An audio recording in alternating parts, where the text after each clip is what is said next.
안녕하세요. 책나들입니다. 오늘은 남고경 작가의 단편소설 보일 듯 말 듯입니다. 이 작품은 대사가 그다지 많지 않은 줄글 형태인데도 상당히 가독성이 있는 작품입니다. 리얼리즘적인 소설이라고나 할까요? 그래서 더 빠져들게 하는 작품이었습니다. 소설이 아닌 것 같을 때 진짜 소설의 맛은 그런 게 아닐까요? 자, 그럼 이야기 속으로 들어가 보겠습니다. 우레와 같은 소리가 났다. 나는 반사적으로 정확히 어떤 발음인지 형언할 수 없는 소리를 지르며 움찔거렸다. 허리가 들리는가 싶더니 이내 몸을 움츠려 둥글게 말고 팔꿈치로 두 무릎을 감쌌다. 귀를 틀어막았다. 굉장히 가까이 있는 듯 했으나 소리가 너무 커서 방향을 잡을 수 없었다. 일정한 주기로 반복되는 것 같았다. 누군가 확성기를 내 귀에다 대고 가장 높은 데시벨로 비명을 지르는 것 같기도 했다. 다양한 형태의 소리인 듯 했지만 내게는 그저 통증으로만 전달되었다.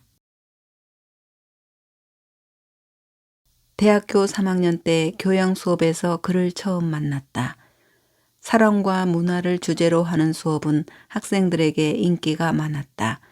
특히 데이트 과제는 타 대학 학생들에게도 알려질 만큼 유명세가 대단했다. 이름과 전화번호를 적은 쪽지를 랜덤으로 뽑아서 2주간 최소 4시간 이상 데이트를 하는 과제였다.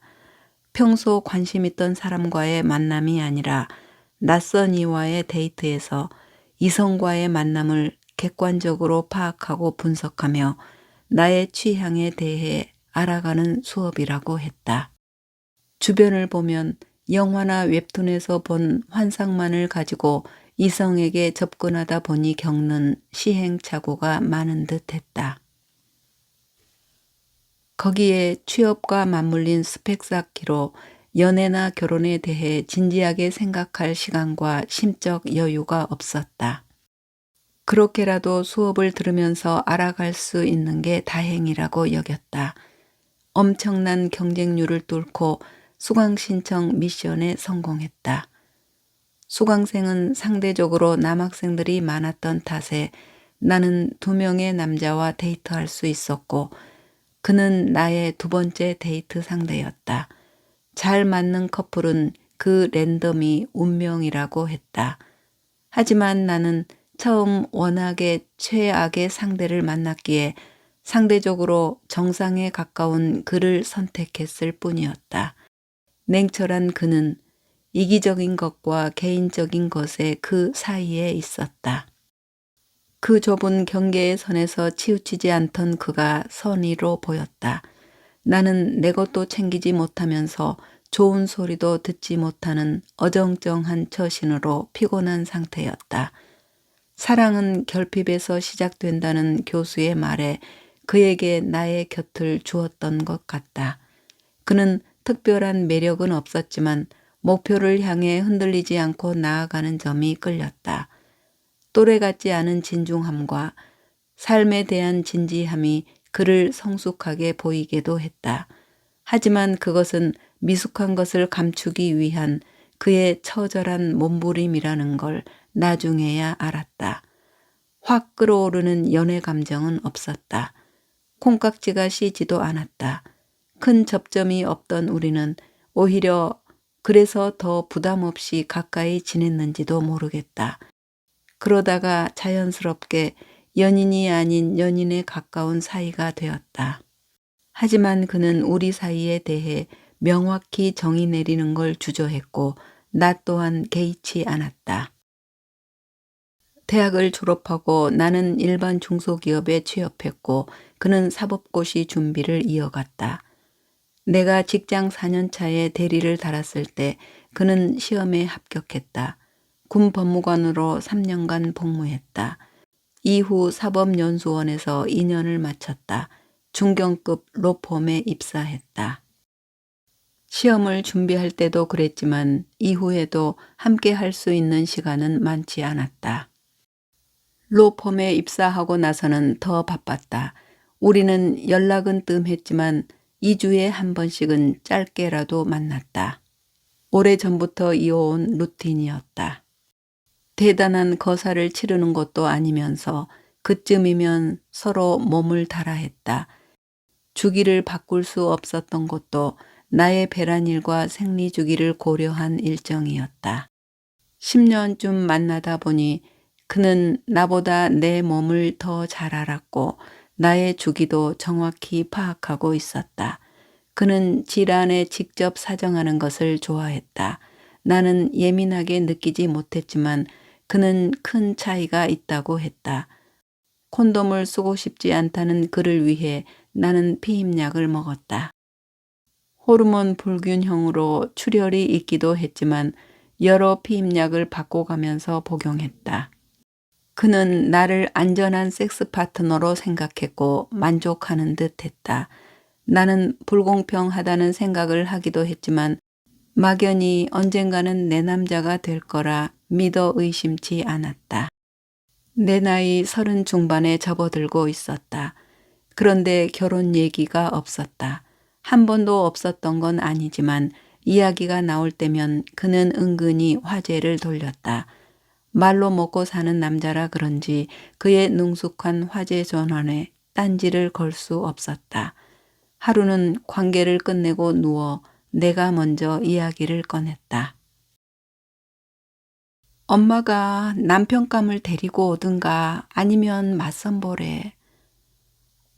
너 결혼하고 싶어? 무슨 말이야? 당연히 하는 거 아니야? 세상에 당연한 게 어딨냐? 나는 결혼하고 싶지 않아. 그럼 나는? 너는 네가 알아서 하는 거지. 설마 나 때문에 못하고 있는 거야?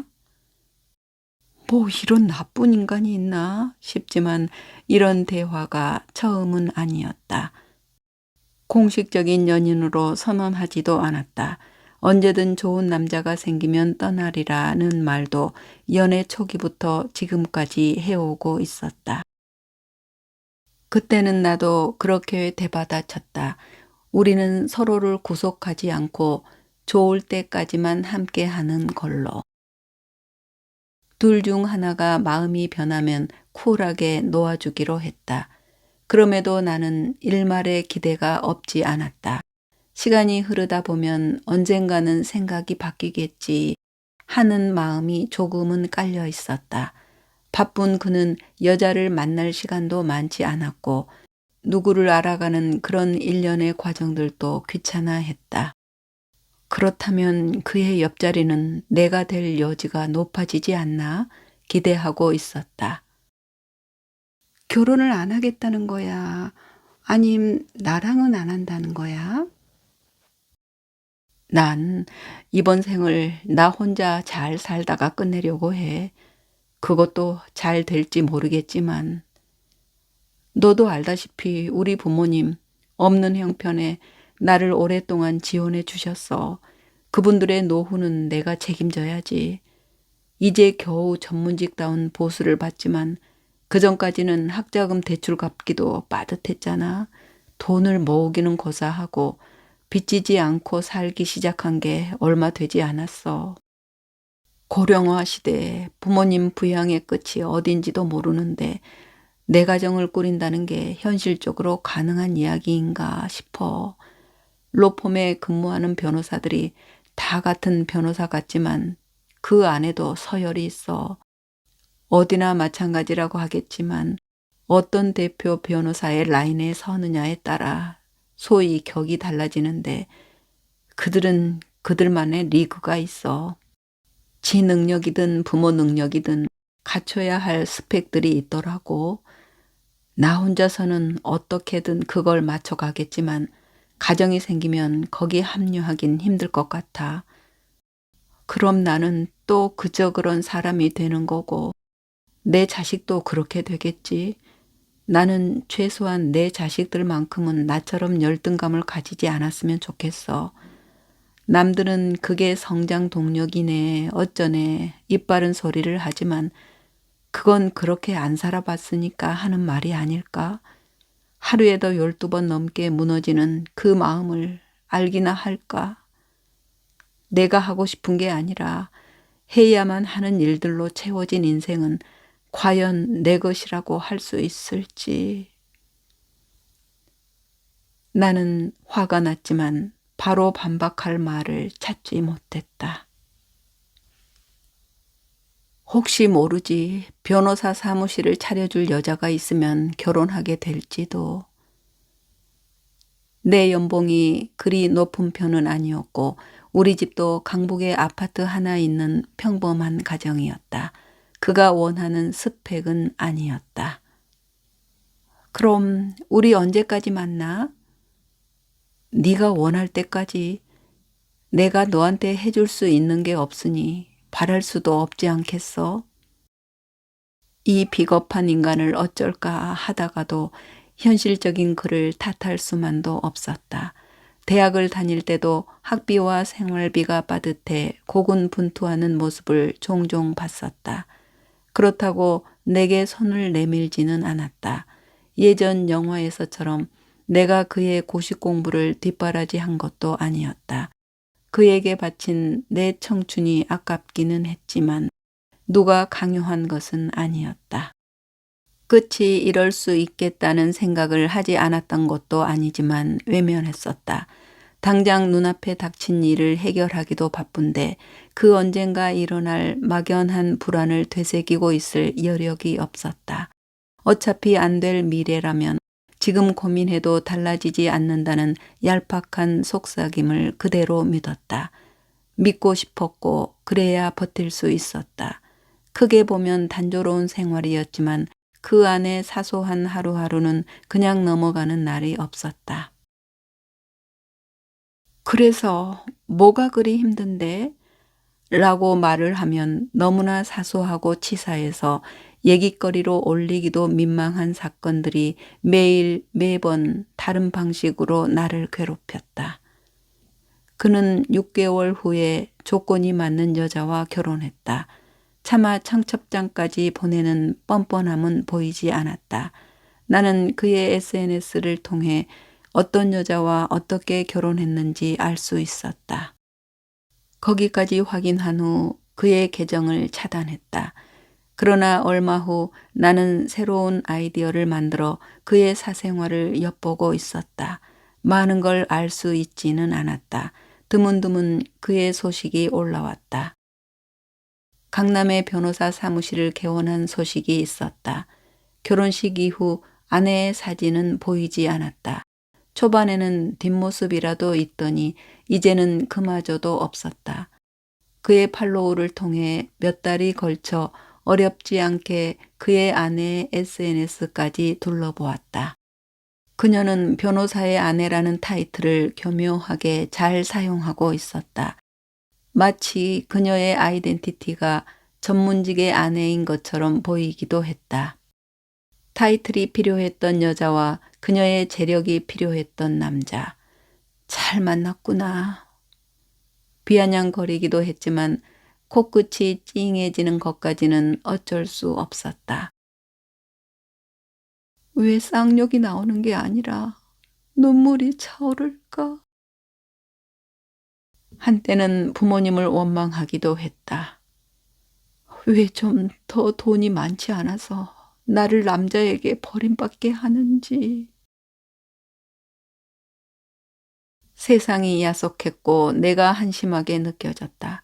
나도 그렇게 더 잘난 사람 만나서 보란듯이 결혼하고 싶었으나 현실은 쉽지 않았다. 남자들도 약아서 조금이라도 자기보다 조건이 밀리는 것 같으면 그 선을 넘지 않았다. 나 역시도 마찬가지니까 뭐라고 욕할 수는 없지만 사랑 어쩌고는 이제 더 이상 이 세상의 언어는 아닌 것 같았다. 내가 남자친구와 헤어진 걸 아는 한 친구가 전화가 왔다. 대학 때 외모가 가장 떨어지고 직장도 변변치 않았던 제이가 결혼한다는 소식을 전해주었다. 그것도 썩 괜찮은 조건의 남자를 만나서 한다며 한껏 목소리 톤을 올렸다.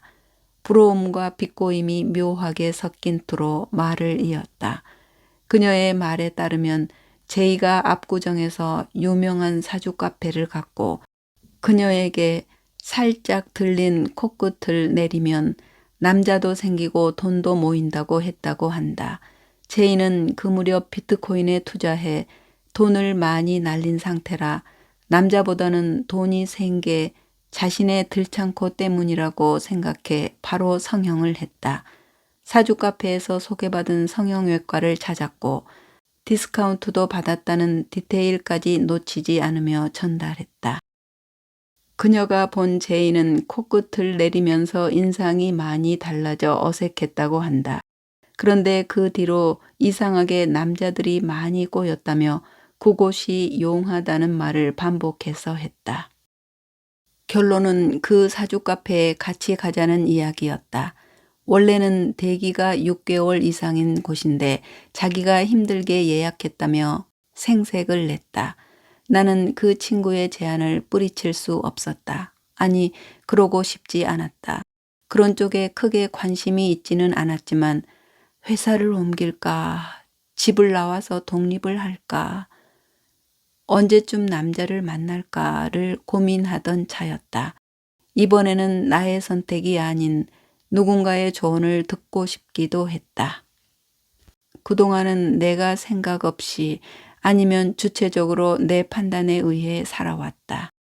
하지만 뭐 하나 제대로 된 게 없었다.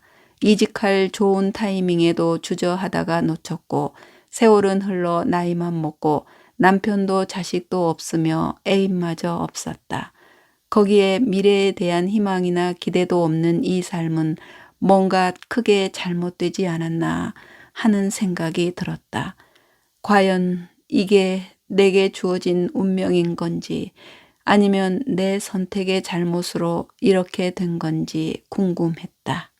답을 줄 사람이 없는 걸 알지만 그럼에도 한 번쯤은 남의 운명을 본다는 그 사람의 의견이 궁금하기도 했다. 돌아오는 주말 친구와 압구정역에서 만나 사주 카페로 갔다. 상가들이 즐비한 가운데 다소 낡아 보이는 건물의 2층에 있었다. 입구를 들어선 순간 일반 카페와 차이가 없어 보였다. 오픈형 형태의 인테리어로 벽이나 분리된 공간 없이 개방되어 있어 친근하고 편안한 분위기를 자아냈다. 주문하는 곳에 친구가 예약했다고 하니 카페 안쪽에 있는 또 다른 공간으로 안내해 주었다. 문을 열고 들어가니 칸막이가 된 내부에 일렬로 번호가 붙어 있었고 커튼이 쳐져 있었다. 커튼을 열고 들어갔더니 간이 의자 2개와 문이 또 하나 있었다. 고해성사를 하는 곳과 비슷하다는 생각이 들었다. 최대한 프라이빗이 보장되도록 하는 인테리어의 세심함이 나쁘지는 않았다. 잠시 후 직원이 들어오더니 종이 한 장씩을 건네주었다. 이름과 생년월일, 형제관계 및 결혼, 취업 여부 등등 디테일한 체크리스트가 있었고 마지막에는 본인이 궁금한 점에 대해 간단히 메모하도록 했다. 이렇게 정보를 다 주면 그는 무엇을 맞추겠다는 건지.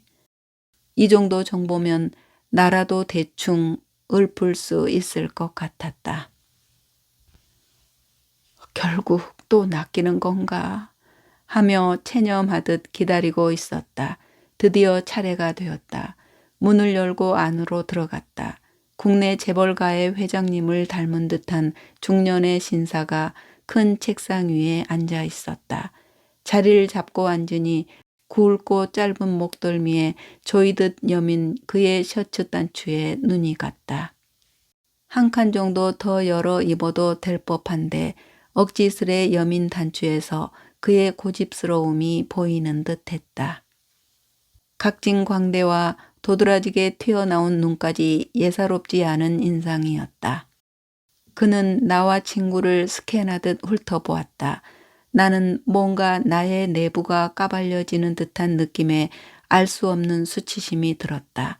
눈싸움하듯 그의 시선을 받아내고 있었으나 그럴수록 내가 더 털리는 느낌이 들어 먼저 고개를 돌렸다. 저런 기세와 기운으로 절반은 먹고 들어가겠구나 생각했다. 친구부터 먼저 봤다. 그녀에게는 특별한 이야기를 하지 않았다. 조만간 인연이 나타날 테니 지금 직장에 그대로 있고 사람들이 모이는 자리에 자주 나가라고 했다. 그런 말은 나도 할 수 있겠다 싶었다. 그럼에도 이런저런 비슷한 말을 한 30분 가까이 이어갔다. 객관적으로 들으면 그 말이 그 말이고 반 이상은 친구가 먼저 대꾸해 주었다. 다음은 내 차례였다. 그는 내 이름을 웅얼거리듯 읊조리며 나를 뚫어져라 보았다. 나도 이번에는 지지 않으리라 다짐하고 그의 시선을 끝까지 받아냈다. 그러자 나는 맥박이 빨라지며 숨이 차오르는 것 같았다. 더 이상 참지 못하겠다는 느낌이 들 때 그는 시선을 떨구며 입을 열었다. 하에, 미인인데 남자 복이 없어. 자존감이 낮아서 먼저 다가오는 남자도 그대로 받아들이지 못해. 인연은 멀리 있네.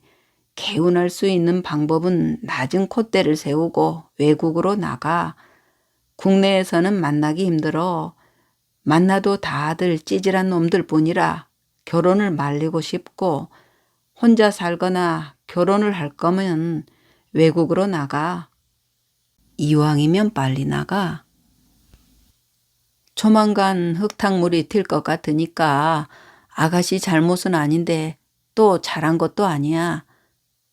인연이 아니어서 그러니 피하는 게 상책이야.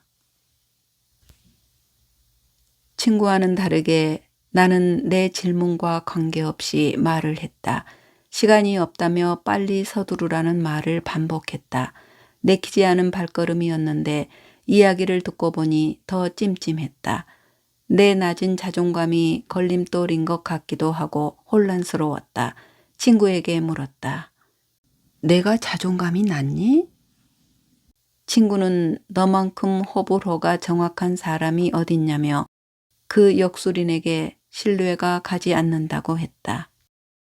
내가 아는 나와 보여지는 나가 많이 다를 수 있구나 하는 생각을 잠시 했다. 나는 배려를 많이 해서 말을 하는 편이다. 물론 항상 그런 건 아니어서 때로는 불쑥 튀어나오는 말도 있지만 그건 내 안에서 중요하지 않다고 판단된 일들이다.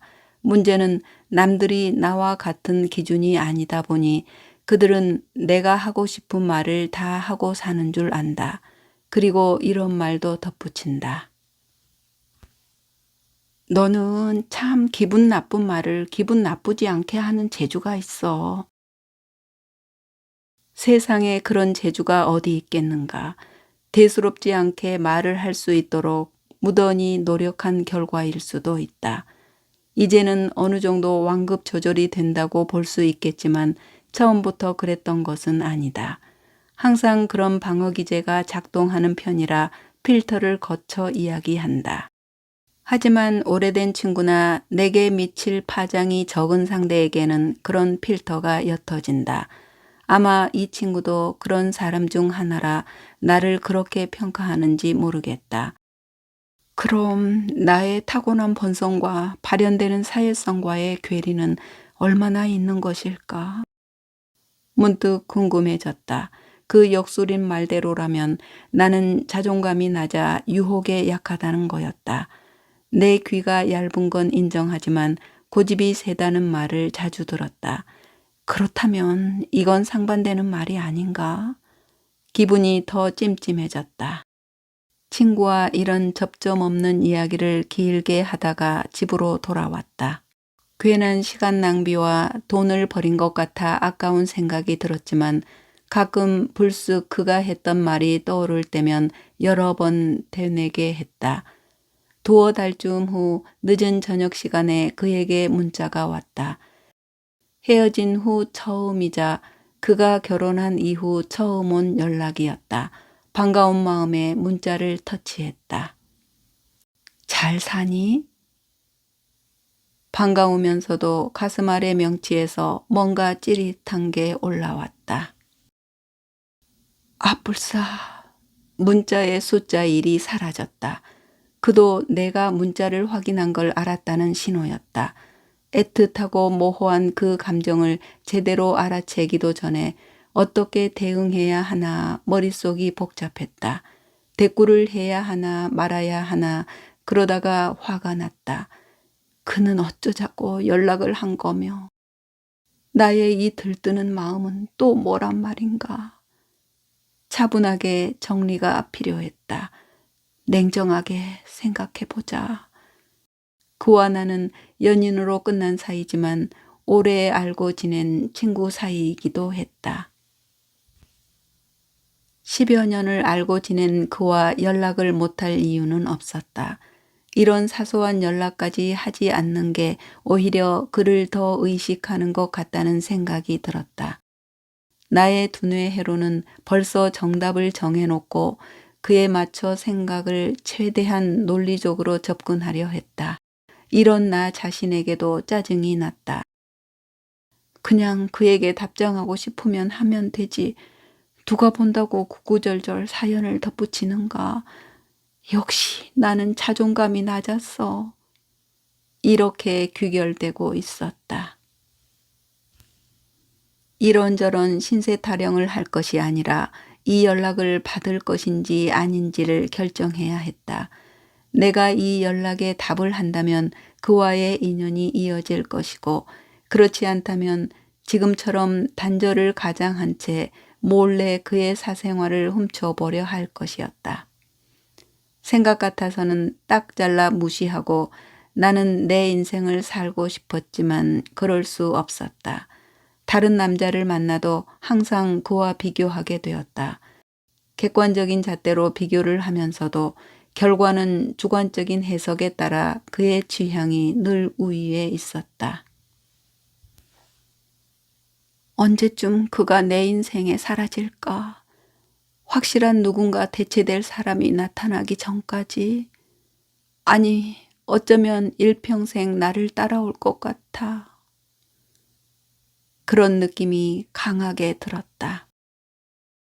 연애 경험이 많은 친구나 그와 관련된 책에서 자문을 구하기도 했지만 정답은 없었다. 상대방과 얼마나 깊은 관계였는지가 중요하고 그때 가졌던 마음도 큰 변수라고 했다. 나와 그의 관계는 그렇게 깊지도 않았고 내 마음도 그가 전부라고 여기지 않았다. 언제라도 더 나은 대체품이 있으면 갈아탈 수 있다고 여겼다. 대체자가 아니라 대체품이라고 생각했다. 오래 입었던 옷처럼 디테일한 곡선의 라인과 텐션감이 세월과 함께 내 몸에 딱 맞춰져 있었다. 기성복에서는 찾을 수 없었고 정확한 디테일한 정보를 나열한다고 해도 그와 같은 핏감은 만들어낼 수 없을 것 같았다. 예쁘면 불편하고 편하면 후줄근해 보이는 그 중간쯤에 위치한 딱 맞는 그 핏. 쉽지 않았다. 의식하지 않은 순간에도 그의 행동과 취향이 내 안에 세팅되어 이미 디폴트 값이 되어 있었다. 내가 지금 이 연락을 받든 아니든 그와의 인연은 내 안에서 계속 이어질 것이다. 그렇다면 직접 연락한다고 크게 문제될 건 없지 않는가? 결국 내가 의도한 결론에 도달했다. 나는 잘 지내. 너도 별일 없지?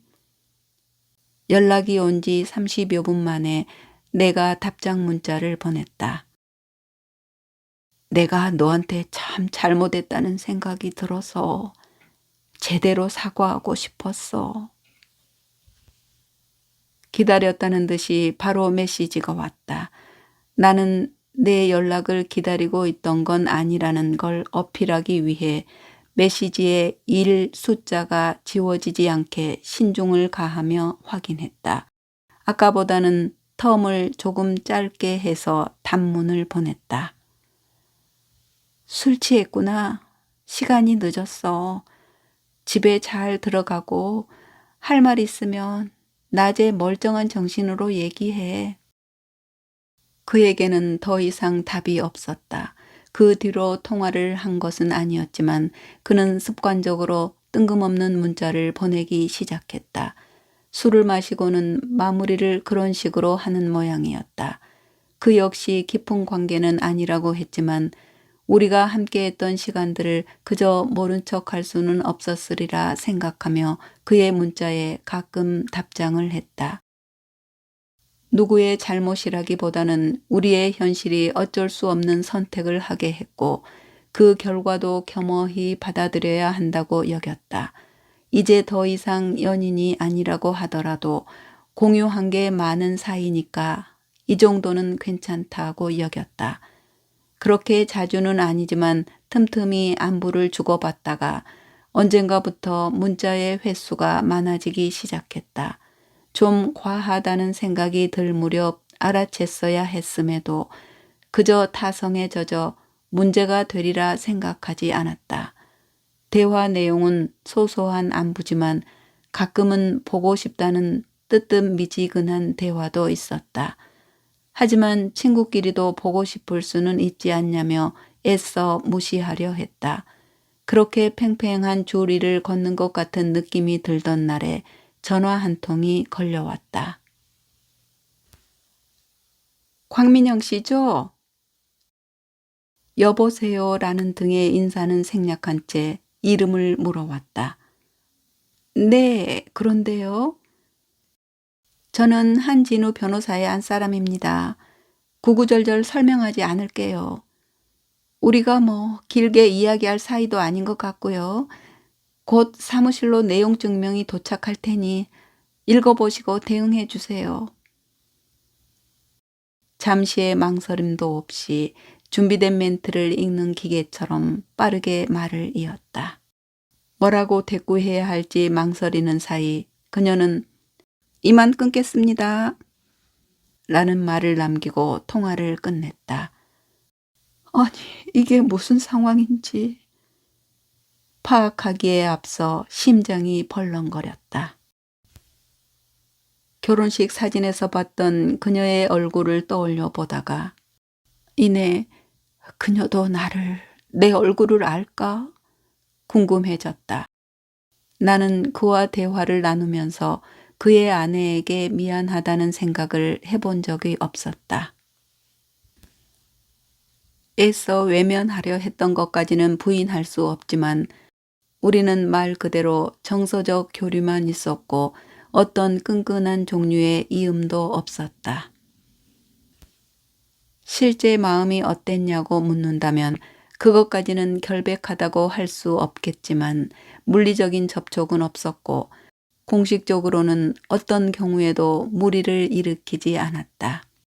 그럼에도 나는 그녀의 말에 알 수 없는 수치심이 들었고 얼굴이 달아오른 것을 느꼈다. 법원으로부터 소장을 받았다. 내 이름이 찍힌 법원 문서를 보고 예상했던 것보다 훨씬 당황스러웠다. 살면서 교통범칙금 한 번 내본 적 없는 내가 이런 문서를 받다니. 소장에서 나는 상간녀로 되어 있었다. 심장이 벌렁거렸다. 문서 안에는 내가 인지하지 못했던 나의 행동과 말들이 표면적으로 적나라하게 드러나 있었다. 깊게 생각해 본 적 없던 말들이 앞뒤 잘려 편집이 되고 보니 심각한 범죄인이 된 것 같았다. 고소장은 그의 아내가 접수한 것이었고 그의 변호사 사무실 인지가 찍혀 있었다. 이게 무슨 일인가 봤더니 그녀는 그가 대표로 있는 로펌의 다른 대표 변호사에게 이 일을 의뢰한 것이었다. 결혼 전부터 알고 지낸 사이였으니 법의 울타리가 아니었다면 내가 그녀를 고소해야 할지도 몰랐다. 내가 그를 먼저 알았고 그녀와 결혼한 뒤로 나는 어떤 위법한 행동을 한 적이 없었다. 그럼에도 그녀가 내게 요구하는 것은 거액의 위자료였다. 과연 문자를 몇 번 주고받은 것이 이렇게까지 할 일인가 싶었지만 일단 소장이 접수된 이상 나는 어떤 식으로든 대응을 해야 했다. 나의 결백을 증명해야 했다. 머리가 멍해지며 다리에 힘이 풀렸다. 내가 뭘 잘못했다는 거지? 그녀를 무고죄로 신고해야 하나? 아니면 내가 멀리 사라져야 하나? 목덜미가 빡빡해지는 듯 하더니 이내 호흡이 가빠왔다. 숨이 잘 쉬어지지 않았다. 천천히 그리고 깊게 심호흡을 했다. 겨우 정신을 차리고 그에게 전화를 걸었다. 받지 않았다. 그래서 이번에는 고소장 사진을 찍어 메시지로 보냈다. 바로 연락이 왔다. 이게 뭐야? 내가 묻고 싶은 말인데 여지연이 내 와이프야? 그런데 내가 왜 이런 걸 받아야 해? 잠시만, 뭐가 잘못된 것 같은데 내가 확인해보고 연락할게. 그는 그 말을 남기고 급하게 전화를 끊었다. 나는 이 일을 어떻게 해결해야 하나 다시 고민했다. 상대방이 변호사를 선임했으니 나 역시도 해야 하는 건지 아니면 잘못한 것이 없으니 법원에 출석해서 답변만 하면 되는 것인지 검색해 보았다. 늘 그런 것처럼 인터넷에는 없는 게 없지만 정작 필요한 정보도 없었다. 여기저기 검색으로만 반나절을 소모했다. 일이 손에 잡히지 않고 배도 고프지 않았다. 억울함이 있어도 혼자서 대응하지 말라는 글도 있었다. 무고한 고소이면 되려 상대방이 이쪽 변호사 비용까지 다 지불하게 되니 가능하면 변호사를 선임하라고. 변호사 사무실에서 올린 글이 있었다. 이것이 선의의 메시지인지 아니면 변호사 사무실의 광고인지 가늠이 되질 않았다. 확인 후 연락을 주겠다는 그는 자정이 될 때까지 연락이 없었다. 나는 법원의 고소장을 다시 한 글자 한 글자 놓치지 않으려고 애쓰며 찬찬히 읽었다. 사실과 정황이 함께 나열되어 있는 글을 보고 있자니 나라는 사람은 참 파렴치한 상간녀가 되어 있었다. 결혼 전부터 관계를 유지했고 그녀의 돈을 위해 남편과 짜고 자신을 기만한 채 계속 만나왔다는 이야기였다. 결혼 전 주고받았던 메시지와 그의 SNS에 오래전 저장해 두었던 편지들이 최근의 글처럼 변형되어 있었다. 내가 읽어도 민망한 내용의 글이 적나라하게 옮겨진 것을 보면서 아찔했다. 아마도 그는 결혼 후 나와 다시 만나면서 예전에 우리가 주고받았던 글들을 정리하여 비공개로 다시 업로드한 모양이었다. 당사자인 우리는 그게 예전의 이야기인 걸 알지만 제3자의 눈에는 현재 진행형으로 보일 수 있었다. 최근 우리의 대화는 그의 결혼 생활에 관한 이야기가 많았다. 당연히 아내에 대한 불만과 로펌에 지나치게 개입하는 처가댁의 입김을 탓하는 것들이었다. 나는 들으면서 힘들겠다며 위로한 게 다였는데 이래저래 편집되다 보니 나도 같이 그들을 공격하는 사람처럼 비춰졌고 우리만이 유일무이한 한편인 것처럼 느껴졌다. 편집의 힘이 이렇게 크다는 걸 다시 한번 느끼고 변호사는 해결사가 아닌 분란 유발자라던 그의 말에 200% 공감하고 있었다. 나는 무고하지만 그 고소장에 적힌 광민영은 누가 봐도 부도덕하고 나쁜 사람이었다. 결혼 전부터의 관계를 언급하며 손해배상 청구액이 엄청나게 컸다. 상간녀 소송은 많아야 수천만 원이라는 일반적인 금액을 훨씬 뛰어넘었다. 내가 해결할 수 있는 금액이 아니었다. 그럴 일도 없어야 하지만. 그럼에도 금액의 숫자를 손가락으로 짚어가며 확인하는 순간 내 연봉을 떠올렸다. 어쩌면 그녀의 의도는 이 정도 재력은 되어야 이 남자를 감당할 수 있을 거라는 무언의 압박처럼도 느껴졌다. 조정의 여지가 있고 또 내 잘못이 아니라고 판결이 난다고 해도 최소한 5개월 이상의 소송 기간이 필요하다는 글을 보고는 또다시 좌절했다. 핸드폰을 확인했지만 그는 아직도 답이 없었다. 나는 그에게 장문의 메시지를 적었다. 이런 말도 안 되는 일에 내가 관여되었다는 것부터가 어이가 없었지만 이렇게 내 이름으로 고소장이 발급된 이상 나도 대처를 할 수밖에 없어. 네가 가장 잘 알겠지만 고소장을 접수한 사람이 취하하면 가장 깔끔하게 정리가 된다니 최선의 방법을 찾길 바란다. 어쩌면 내 아내는 내게 위자료를 받을 생각이 아니라 너를 완전히 소유하고 싶어 하는 것일 수도 있으니 그렇게 정리하자. 내가 나서는 것도 우습고 와이프가 고소를 취하하면 나는 당분간 한국을 떠나 있을 예정이야. 잘잘못을 떠나서 누군가에게 공격받았다면 그 이유도 있다고 봐. 내 입장에서는 억울하지만 또 한편으로 와이프 입장에서는 그럴 수도 있지 않을까 생각하려고 노력하고 있어. 우리에게 귀책 사유가 있었던 것은 아니지만 어떤 이들은 존재 자체만으로 위협이 될 수 있음을 알기에 내 아내를 탓하지 않으려고 해. 그저 친구 사이 정도면 괜찮지 않을까 했던 것은 우리의 생각이고 다른 사람들은 그렇지 않을 수 있어. 특히 내 와이프 입장에서는 더 그럴 수 있을 것 같아. 이번 사건이 마무리되면 우리는 다시 연락하지 말자. 서로 각자 인생을 충실히 살며 생각도 말자.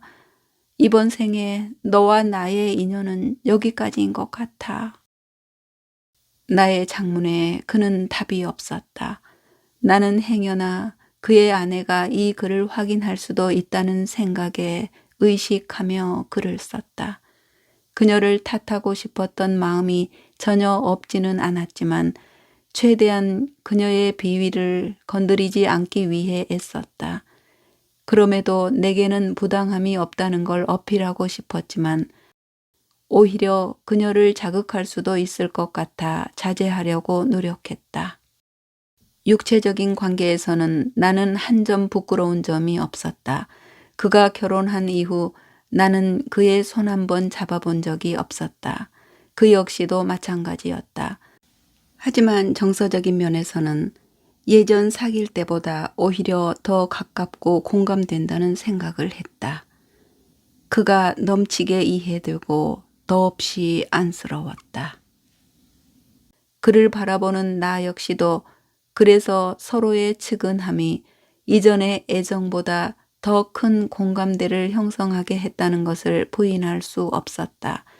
내 것일 때는 소중한 걸 몰랐다면 이제 내 손을 떠난 그것은 너무나 애잔하고 귀하게 여겨졌다. 시간이 지날수록 애잔하고 눈물겨웠다. 우리는 손을 마주 잡지는 않았지만 말없이 눈을 맞추고 울기는 했었다. 사회적인 시선으로 본다면 이런 것까지 불륜이라고 할 수 없겠지만 그 깊이로만 본다면 우리는 육체적인 관계를 맺은 것 이상의 많은 것을 소유했고 그 사이에는 어떤 것도 끼일 수 없었다. 그래서 충만했고 또 그래서 불안했다. 하지만 결혼 전으로 돌아간다고 해서 다른 결정을 할 것 같지는 않았다. 금전적으로 얻은 게 많은 그가 아니라 별로 잃은 것도 얻는 것도 없는 내가 더 그랬다. 그가 결혼 전 내게서 만족하지 못하는 부분을 그녀에게 찾았을 때 나는 허망했다. 해주고 싶지만 해줄 수 없는 그 현실이 싫었다. 그럼에도 그가 원하는 삶을 살아가기를 바랐다. 그래서 다시 내게 선택의 순간이 온다고 해도 나는 같은 선택을 할 것 같았다. 한 달 뒤 고소장이 취하됐다는 문서가 날아왔다. 나는 그날 바로 성형외과를 검색했다. 제이가 했다는 그 성형외과 이름이 기억나지 않아 사주 카페에 전화를 걸어 병원 이름을 확인했다. 가장 빠른 날짜로 예약 일정을 잡았다. 어디서부터 잘못됐는지 알 수 없었지만 바꿀 수 있는 게 있다면 다 바꾸고 싶었다. 사무실 서랍 깊숙이 넣어두었던 사직서도 꺼냈다. 그동안 머뭇거린 시간이 무색할 정도로 모든 일이 일사천리로 진행되었다. 보통 대기가 몇 개월이라던 병원 소개와 달리 누군가의 취소로 내 일정이 빨라졌다. 남은 연차를 비용 정산 없이 휴가로 처리하라고 해서 퇴사 전까지 열흘 정도 출근하지 않았다. 복귀한 다음 날 바로 퇴사 처리가 되었다. 엄청나게 큰 일이 벌어질 줄 알았는데 세상은 너무도 평온하게 잘 돌아갔다. 쳇바퀴 도는 삶이었지만 나의 일탈이 잠시나마 타격이 되기를 바랐다.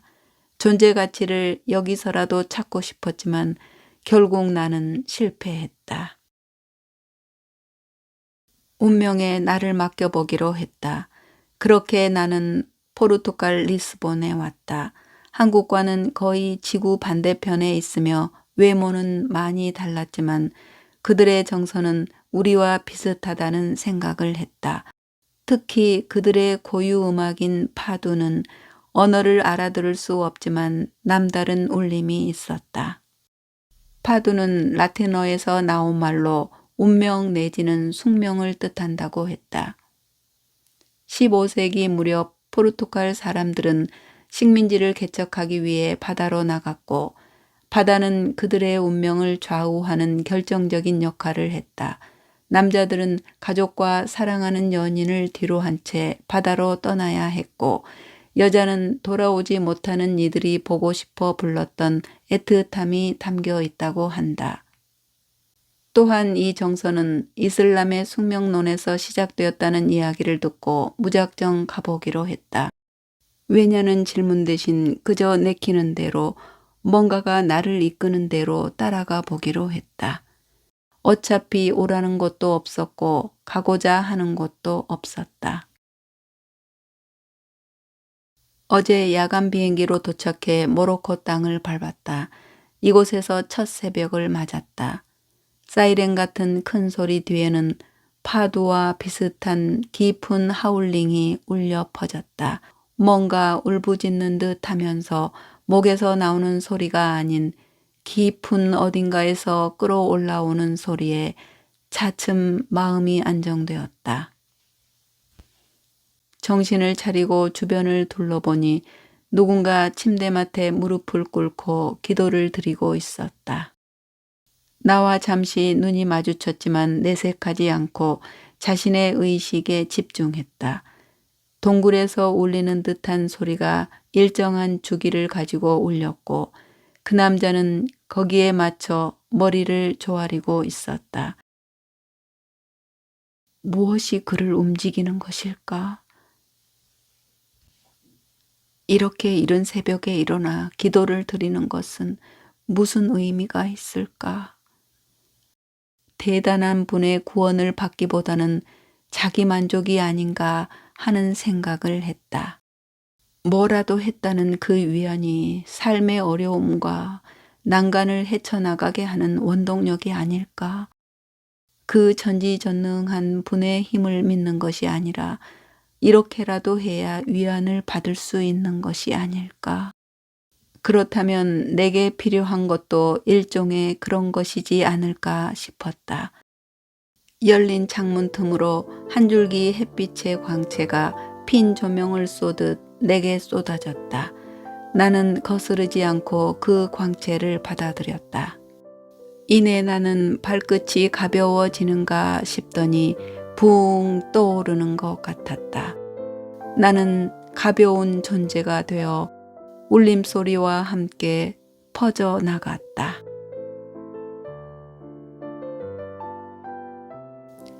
네, 이야기는 여기까지인데요. 저절로 주인공의 심리를 따라가게 되는 건 작가의 필력 덕분이 아닌가 싶습니다. 희망에 사는 사람은 항상 젊다는 말이 있는데 마지막 리셋까지 보고 나니 제 마음도 주인공 따라 리셋되는 기분이 들어 참 좋았습니다. 살면서 사람은 누구나 실수도 하고 오해받을 일도 있지요. 현실은 답답하지만 소설 속에서는 모두의 마음을 메타인지적으로 볼 수 있으니 그 점이 참 좋은 것 같아요. 나라면 어떨까 상상도 해보고 생각 속에 지혜도 쌓이는 것 같습니다. 책나들 구독자님들도 사실 그래서 저는 존경합니다. 왜냐하면 문학을 좋아하고 그 긴 시간 동안 들으실 정도면 그동안 얼마나 지성과 지혜가 쌓이셨겠어요. 한편으로 제가 책을 낭독하는 보람이기도 합니다. 오늘도 긴 시간 함께 해주셨는데요. 같은 책을 읽고 사색하고 비슷한 생각을 할 수 있어서 행복한 시간이었습니다. 그럼 저는 다음에 또 찾아뵙겠습니다. 고맙습니다.